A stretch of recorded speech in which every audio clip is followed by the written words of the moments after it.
Hello and welcome to everyone. As part of Responsible Business Week 2015 with Business in the Community and Scottish Business in the Community, we're delighted to give you an overview of the Business Emergency Recovery Group, otherwise known as BERG, and summarise some of the activities and background to BERG. My name is Mike Still and I chair the BERG Group on behalf of His Royal Highness the Prince of Wales. A number of years ago, following the floods that happened in Cockermouth, His Royal Highness visited those impacted and saw for himself the impact that it had to the many individuals and businesses in Cockermouth. On the back of that, he assembled a small group of business people with a vested interest in helping businesses and communities to respond better following a major crisis. Following on from that, BERG was formed. BERG fundamentally started to respond to those crises at the start, but evolved over time. And in 2014, following the lessons learned from the riots and other floods that happened across the UK, the emphasis moved away from just being a responder in terms of a crisis to being more involved in helping organisations to prepare for, respond and recover faster from crisis. I'll shortly be letting members of the team here today, which incorporates Richard Waterer, Rob Townend, Allan McFarlane, Mark Calvert and Jason Groves, to give you a little bit more insight of some of the specifics that are being done to support businesses and communities. But I'd like to also thank all those other organisations that have been heavily involved in the assemblance of the leadership team for BERG. A number of them are seen in the leadership slide from that are detailed on the slide just now. I'll now hand you over to Richard Waterer, who will give you a bit more of an insight. Hello, I'm Richard Waterer. I'm the Managing Director of Marsh Consulting in the UK and Ireland. We've certainly seen a growing number of SMEs look to create assurances around their ability to continue to trade following disruption, and that's against the backdrop of ongoing economic uncertainty, increased competition, and also the growth of threats such as cyber, which has placed this further under the microscope. So I'm going to spend about 5 minutes today talking about why a growing number of SMEs are looking to develop plans for business continuity, some of the broader business benefits from doing so, and some practical steps that SMEs can take to start this process if you've not already done so. So it's every business leader or manager's worst nightmare. They get a call on Sunday and they're told their offices are on fire and they'll be unable to come in on Monday morning and resume trading in the normal way. What do they do? And in our experience, companies that suffer an unplanned interruption tend to respond in one of three ways. Those without a plan that are shown on the red line of this chart suffer an immediate and prolonged interruption to business. There's some initial management energy and focus which often delivers a short-term recovery of fortune, but always below the expected trading conditions. Ultimately, the company fails to recover in the long term.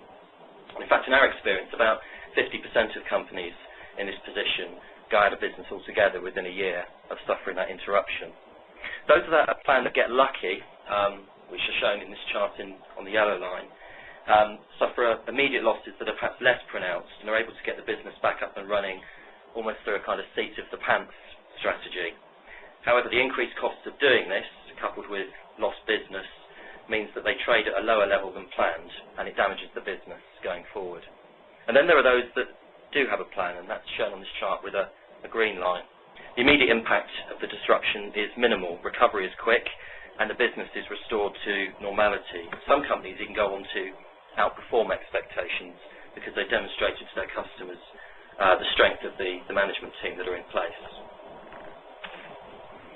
So despite this, some companies still choose to ignore business continuity, claiming it will never happen to them. While this is a dangerous plan, there are some good reasons beyond simply surviving a disaster for why business continuity makes good sense.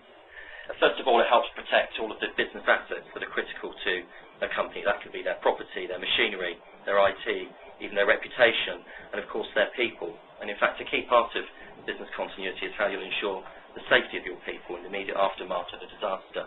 And every responsible business manager should want to do that.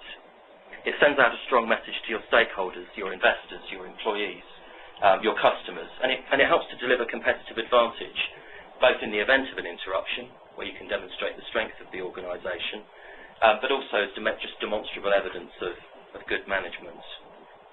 If you're a business that's working in any sector that is highly regulated, even if you yourself are not regulated, so I'm thinking here sort of pharmaceuticals, finance, power, energy, increasingly being able to demonstrate this is becoming a requirement. If not regulatory, then certainly good practice. And this is drip feeding through to purchasing and procurement teams. We're seeing, for example, increasingly suppliers to the retail sector are being asked to be able to demonstrate what they would do in the event of an interruption as part of a wider supply chain. There are insurance implications, so better understanding your exposures and planning for those exposures can help you set your insurance levels at the right place. And genuinely it sends a positive message to staff that you're a well-managed and conscientious employer. So how should businesses that have not looked at this before start to get on track? Well, there's a real temptation to start with all of the events that you think could go wrong. The danger with this is that you could quickly get a very long list: fire, floods, supplier interruption, transport failure, terrorism, utilities outage, loss of key IT, and it would be very difficult to plan for each of these individual eventualities. So instead, we would recommend starting with a review of what your business really needs and what the impact would be if you lost any of those key things over time. There may be a degree of seasonality around this, so using your finance function at a point of the month when you're paying your staff or invoicing your customers could be more damaging than at other points during the month. So plan for a worst-case scenario and understand how quickly you would need to recover those important parts of the organisation. At that stage, you're ready to build your plan, and your plan should really think about three different and distinct phases. First of all, how you deal with the immediate emergency. This could be around protecting lives in the event of a major loss. Secondly, how you deal with the crisis and how you deal with additional stakeholders that are showing an immediate interest in your business. And then finally, how you recover it to maintain your service to your customers and your stakeholders going forward. Once you've produced your plan, make sure that you tell your team about it and that it doesn't gather dust on a shelf.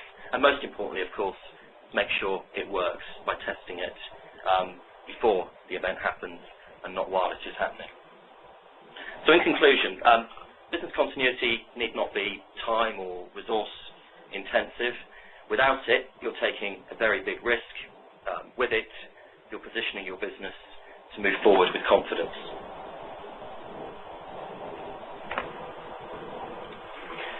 Hi, I'm Rob Townend from Aviva. I work in claims and spend a big chunk of my time helping businesses get back to normal following an incident, something that's happened to interrupt them. But I'm going to spend 5 minutes or so talking about how to prepare for an incident and risk, how you can better manage the risks that could impact your business, particularly where it will have material impact on the running and trading of your business. So we're going to talk about risk management, and the intent of this is to really keep your business open so you can continue to trade.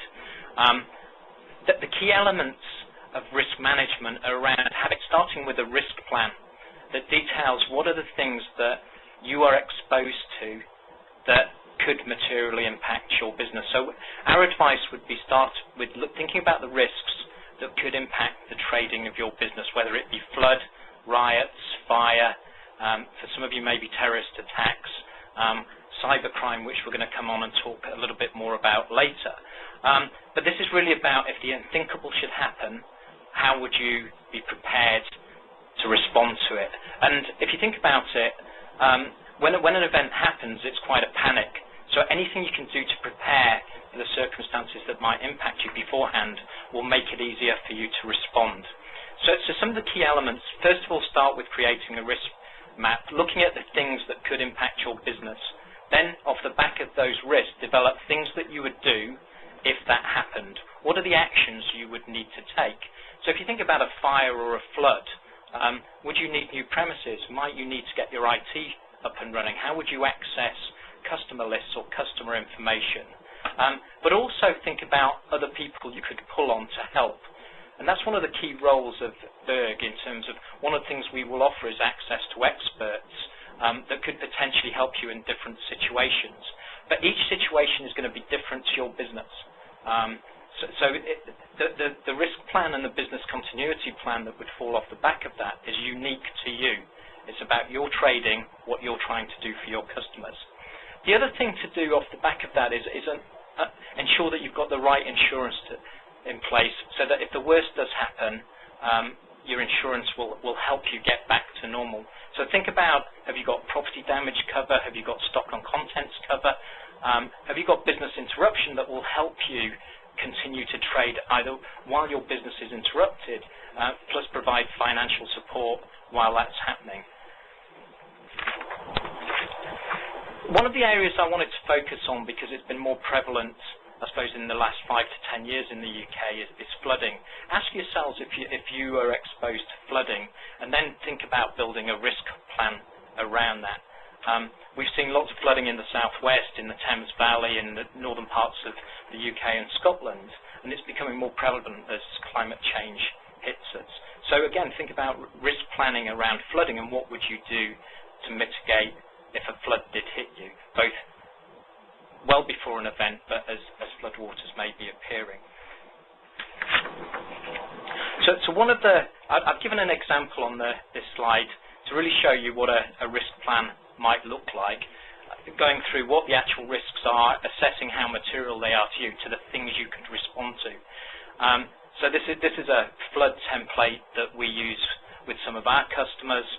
It basically is a simple matrix that you assess the risk of flooding, and then you look at the things that you could do to either mitigate the risk, or if you do get a flood, what would you do very quickly to respond to it. This is really useful in terms of being prepared for an event and being able to allow you to get up and running quickly as possible. The way insurers and loss adjusters will then work with you post an event is, if you've got a plan in place, will help you enact that plan, whether it's getting new premises, helping you clean up your existing premises, as I said earlier, providing funds to allow you to continue to trade. Thank you. My name is Allan. I'm Head of Customer Security at Royal Bank of Scotland. The first thing to say is that fraud isn't new. It's been around for many decades, and it's been a threat to business for many decades, so why now? What we've seen in recent years is a much greater degree of planning. This is organised crime behind this. It's not that random. We also see much more technology and sophistication involved in fraud, and it can be controlled internationally. We've seen a significant rise in fraud targeting businesses in the commercial sector, which brings lucrative returns for the fraudsters. We, like other banks, have helped customers who've lost many hundreds of thousands of pounds through falling victim to fraud or scams. Unfortunately, no one is immune. So we need to maintain high levels of awareness and provide advice to business on what to look out for. Online fraud, cybercrime, digital fraud, all one and the same thing. Fraudsters rely on victims, and our human nature is to trust. They use convincing tactics to socially engineer victims. And I'll give some examples now. So the most common types and most common tactics involve phishing, which is making an approach over the telephone. This could be over time and build up a relationship, or it could be appearing as an urgent call, potentially from the police or the bank, but it's actually from the fraudster. But the purpose is simple. It's to get you to reveal confidential information or to do something, to make a payment, for instance. We've all probably heard of phishing. You see contact by email or by spam email. Some emails are very basic and easy to spot and to deal with. Others aren't so obvious, and you can be tricked into clicking on a link. And that link might encourage you to give information, or it might actually contain the third type here, malware, which is malicious software, to give it its full name. So malicious software would include Trojans and viruses. It may sit in the background on your system and only strike when the fraudster's ready and access your bank account and make payments when you think you're making genuine payments. Lots of information out there on how you can protect yourself. I mentioned Get Safe Online as a real source of information, give you some very basic steps to take. But I'll run through some of these just now. Some good practices. Nothing in here is rocket science. Understanding what your antivirus software is, if it's up to date, and setting it to update automatically. Run regular scans. Just keep your systems up to date and your devices secure. The bank will never ask you for your full PIN, your password, nor will the police. So keep that information secure to you, and try and encourage your employees not to share that information between themselves either. Look out for phishing emails, look out for calls that just seem to be strange. If they appear to be from a supplier, it might be worth phoning that supplier back to check that it's genuinely them. As mentioned earlier, avoid clicking on links that don't look right.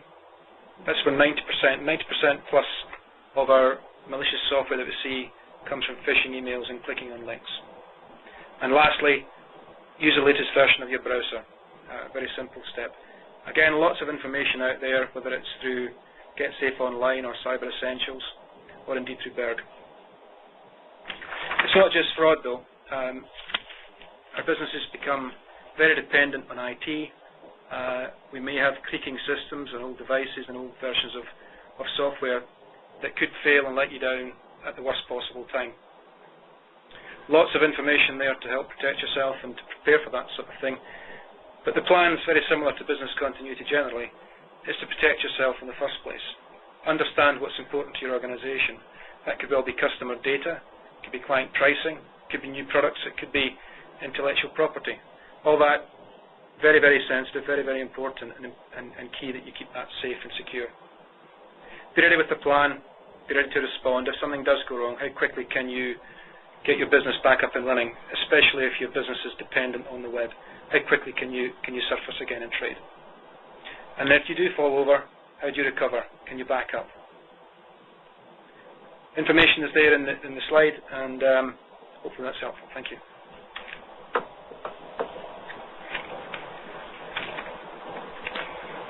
Hello, it's Mark Calvert here of Adler and Allan. My day job is responding to emergencies, and for the next 5 minutes I'm going to cover a couple of things. Firstly, an example of an incident and some of the issues attached to it, and secondly, what we can do to think about and prepare in case the worst happens. So, the worst does actually happen, and there's a natural or man-made disaster that affects your business.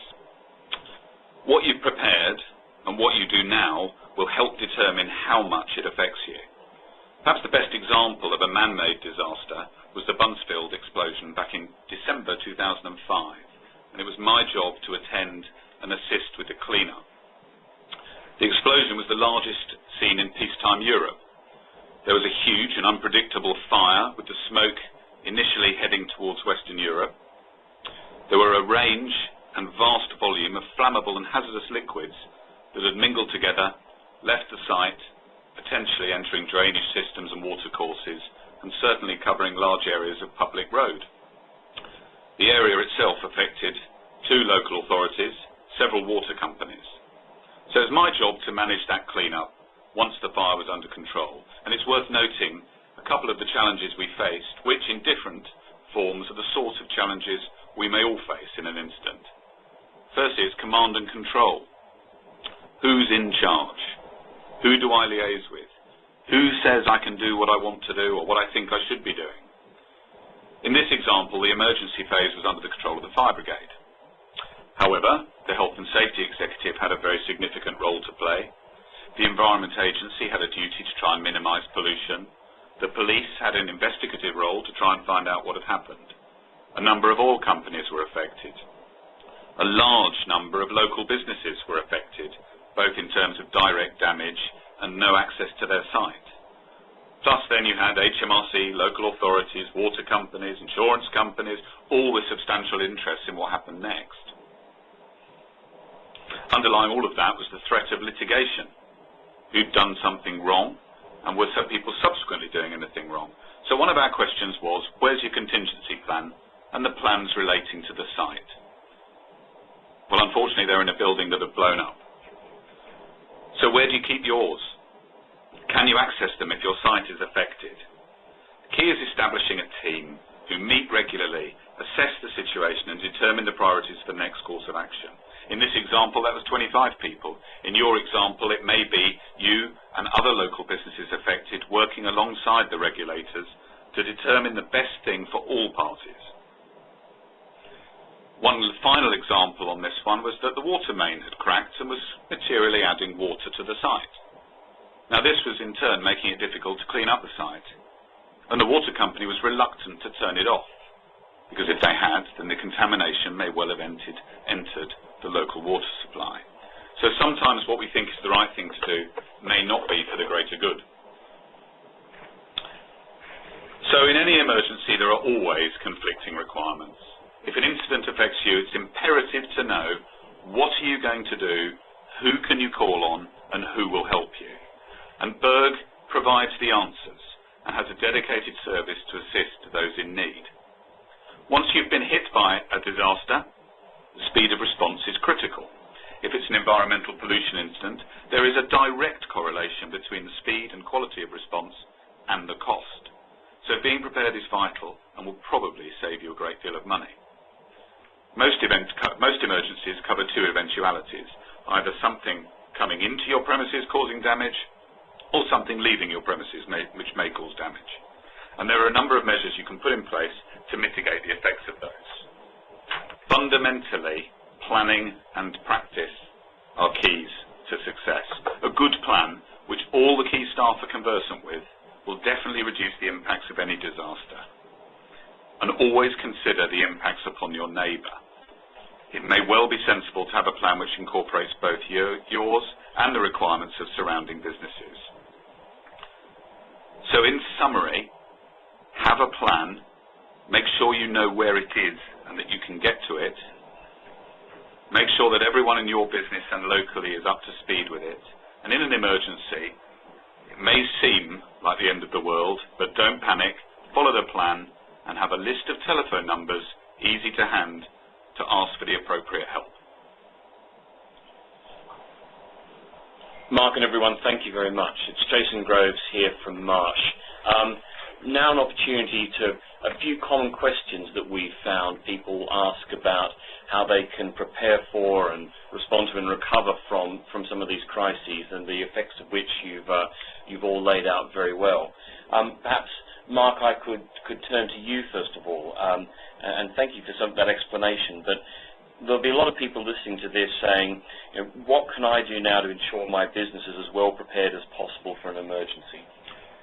Yeah, thanks, Jason. I think the key, as I've probably banged on about a fair bit, is contingency planning. Having something that makes you understand your site and having something written down that everyone can follow. And there's a great deal of advice out there on the internet, both Environment Agency, NetReg advice, and from BERG itself as well, which provide the links, that can give you the basics.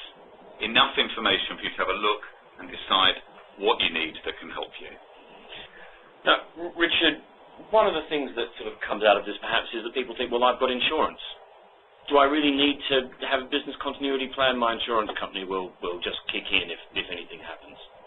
Well, insurance actually does have a critical role to play in the overall recovery of a business following an unplanned interruption. It helps fund for increased costs. It helps provide cover for loss of revenue and growth profits. But what it doesn't do is repair reputation. It doesn't keep customers. It doesn't communicate with employees, and it doesn't honour contractual commitments. And that's where business continuity comes in.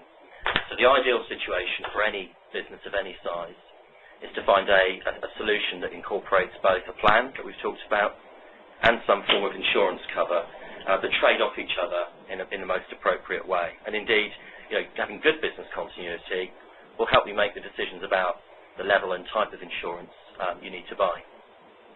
Now, Rob, I've got my insurance, I've got my business continuity plan. Do I really need a risk map? A risk map is just a really simple way of saying what are the things that are most likely to materially impact my business, and for different businesses they will be different.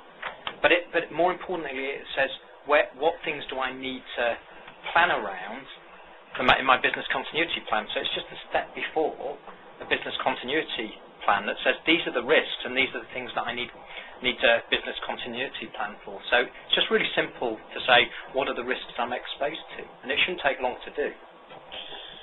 Well, now, Alistair, you talked about the prevalence of fraud and online. There'll be a lot of people listening to this saying, hackers aren't interested in my business. You know, they're interested in the big guys or someone down the road who does a lot of their business online. If someone out there might be saying, why would my business be a target for online fraud? Well, for us, it's probably see small, medium-sized businesses as an easier target than large corporates in the first place. They understand cash cycles, so they try and target the bank at the right time of the month or the time of the year when the cash may be higher in that company. They tend to focus on more junior members of staff within a business. They'll be after money, they could be after information. And I think they recognise that many business owners are busy running their business rather than attending to their money matters and may not have quite the same level of attention. Well, now, it's a very interesting answer, Alistair. But Richard, what are the common characteristics that you see of SMEs that have effective business continuity plans? Because we've heard that a whole range of businesses can be affected by this, and that everyone needs to really take this issue seriously. Yeah, so I think the first common characteristic is having visible support from senior management. I think a lot of the people that will be listening to this broadcast today will be senior managers. It's important that the support and ongoing commitment to business continuity is seen from you. I think if it is, it's then important that appropriate individuals are encouraged to participate in the process. The smaller you limit your questioning around what the business really needs in the event of an interruption, the less sure you can be about the answer to that question. So involve the people within your business as you build out your plan. And then finally, I would say regularly review it as your business changes. So if you've been listening to the broadcast today and thinking, well, I've got a plan in place, I developed it 5 years ago, it's probably worth going back to that plan now, because your business is likely to have changed during that time, just to check it still works. Now, Mike, you're often out in the field talking to businesses. You've heard a lot of what's being shared today. But beyond the physical loss and some of the business interruption that we talked about, businesses affected by a crisis, are there any other lessons that you've learned from being out of the field that you'd like to share with people listening in? First and foremost, the main lesson that we learn is the impact of a crisis on individuals that make up predominantly small businesses and medium and large businesses as well. The fundamental emotional impact that it has on them is profound. Many see the fact that their possessions, many see the fact that their businesses stop trading, all of that sort of stuff. They look at it as happening to somebody else, or they look at it and say, oh, well, I'm insured and it'll be okay. Do not underestimate the impact that it has on an individual's personality, the stress that it causes, and not just the stress on the individual, but on the whole of their family, their workforce, and the surrounding community.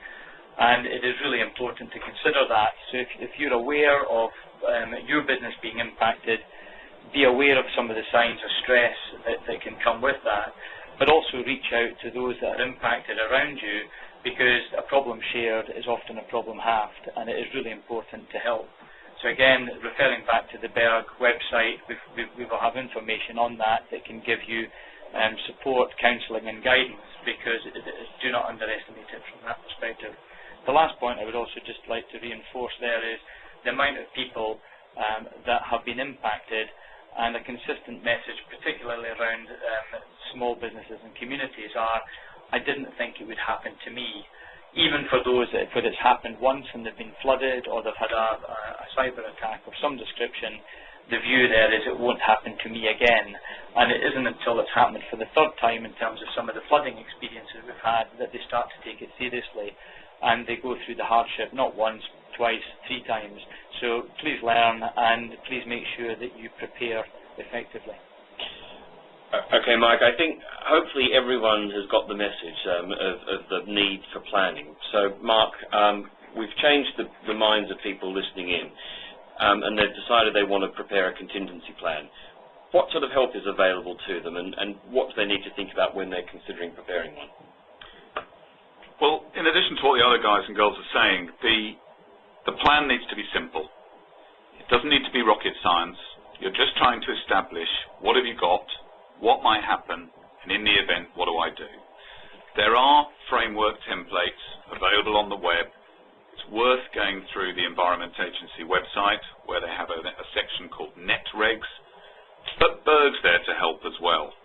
Let's simplify what we're trying to do to enable us to prepare the plan that is practical and is able to deliver the answers. If you need external help from your insurer, from your local contractor, that's fine. Share your plan with them.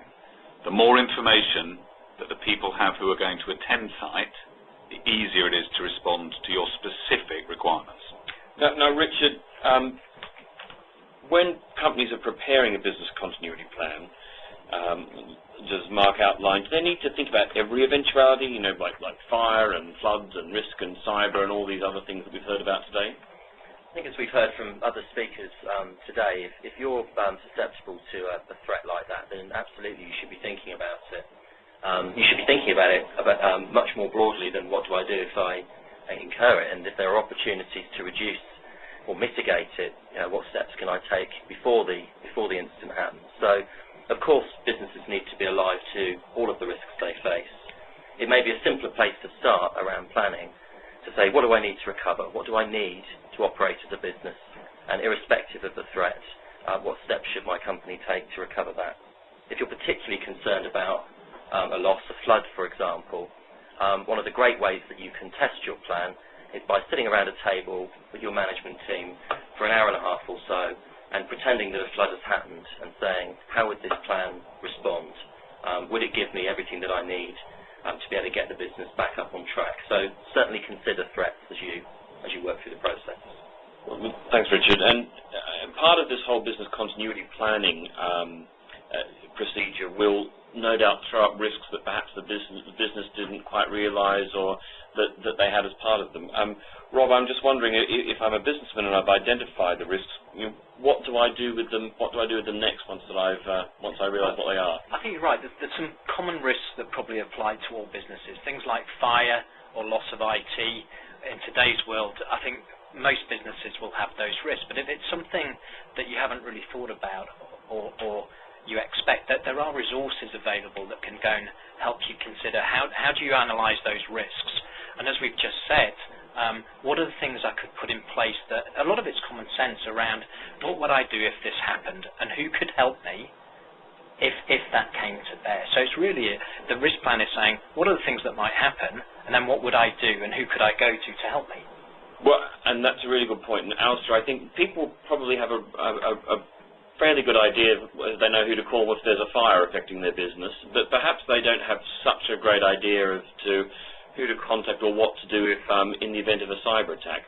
But what additional training or awareness can companies provide to their employees in relation to these issues? Yeah, I mean, the first thing there is, as soon as they suspect something's gone wrong, is to contact the bank without delay 24/7 and give them the best chance of getting the money back.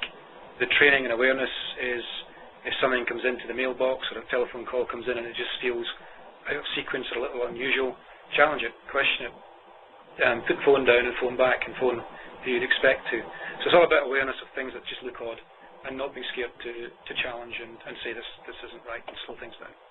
Now, you make a good point about phoning the bank, but I think perhaps some people might think that if their businesses were affected by fraud, that the banks would be liable and they'd be refunded anyway. Is that an urban myth or something grounded in fact? Well, it's not quite grounded in fact, nor is it an urban myth. It's probably in the middle. Without going down a regulatory and legal route, the banks are obliged to refund in many situations up to a point, and depending on the size of the business, and equally depending on the level of, unfortunately, negligence. So I'll use that word. The fraudsters are targeting customers, not the bank, and it depends how well the customer's trying to defend himself. But often the bank will refund quickly and get the customer back on track. That's very helpful. Just finally, Rob, I've thought about all these things. I've thought about cyber. I know who I need to. I know who I need to contact. What are the final advice about including things in a company's risk plan? I think we've covered this quite a lot, but it's. I'll repeat some of what I've said before. It's those things that you probably lose sleep about that would impact your business. So think simply about what would stop your operations running, what would stop you selling to customers. So the things that I think we've touched on are, what happens if a lot of your people became ill due to a pandemic or a flu outbreak? What if a fire took down your main operations, your customer-facing operations? What if